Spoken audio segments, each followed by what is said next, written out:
Welcome to the very first Global Sustainable Events Summit at arguably the most sustainable venue in the world, the Crystal at London Docklands behind me.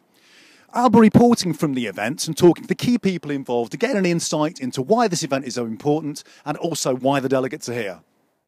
Fiona Pelham, you're one of the main organisers for the Global Sustainable Events Summit today. All the values within this event are also manifest across, the organisations that you're involved with on the event side. So are you excited or completely terrified? A mixture of both, probably. It's phenomenal to see over 150 members of the event industry here today from all sorts of different places. We've got brands, we've got members of the supply chain. They've all gathered to hear the education that we've created, and there's a real buzz about this being something that's not just a talking shop, but somewhere where we make pledges and commitments and think about visions and come back in 12 months' time for the next Sustainable Events Summit to discuss how the last 12 months have been. I'm kind of looking forward to it already because it's such a great venue, this as well. Now, tell us all about what's on the agenda. Let's get down to the nitty-gritty. What can people expect next year who aren't here this year? What's been going on? I'll give you a bit of background to how we got to the agenda first.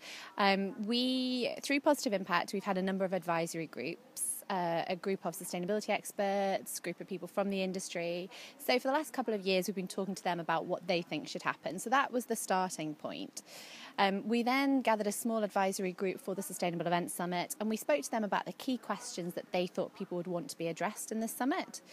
Working from both those pieces of information, we then gathered all sorts of content together. And I think one of the key things about the summit is that we've really kind of played with the venue, and we've got lots of different educational content. Right now, Meet the Experts is going on, over 11 sustainability experts that people can meet with and ask questions. We've got what we're calling living case studies. So our founding sponsors and partners are doing stories and tales about what they've done in the last 12 months, and people can choose which session they go to. And then this morning there was the solution room, which went down phenomenally because people really enjoyed working with their peers and sharing their challenges and contributing solutions that other people could use.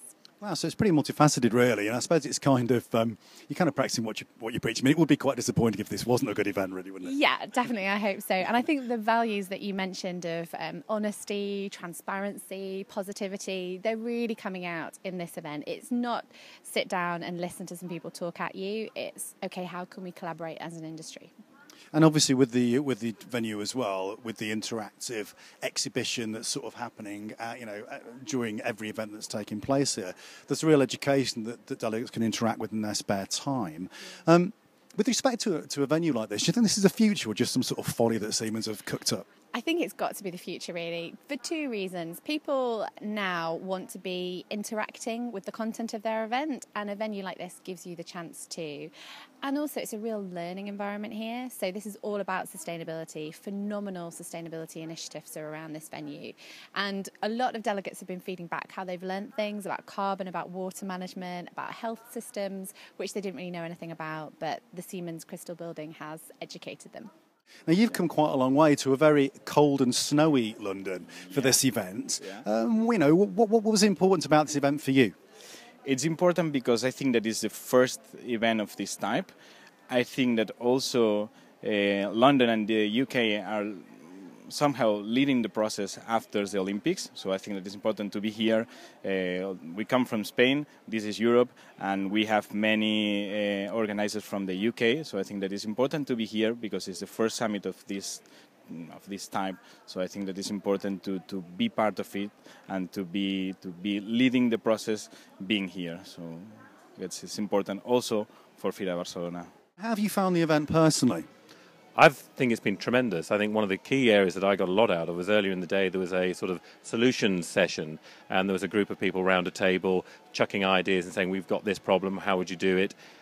We chucked a few of our own problems in there, and actually people came up with suggestions. And it was like, as large an organisation as we are, we're always interested to see what other people have got to say, and that's what we're here to do, share, and everybody's got something to put into it. We're about just over halfway through the day here. What are you really hoping that people will take away with them today? Well, it's really about the outcomes after today. So through Positive Impact, we've created a vision for what sustainability can look like in the event industry around 2020. And we're also launching a pledge so people can pledge to different parts of the vision. It's not about us saying you should do this. It's about the industry collaborating on this vision. It's going to be a constantly changing, moving vision, and anyone can contribute to it. What I really hope will happen is that people will pledge where they want to be, and they'll try and get there, and we'll share the learnings of that journey in the next 12 months. So action is what I would really like to come out of today. Fantastic, Fiona. Thanks for talking to me. Thank you.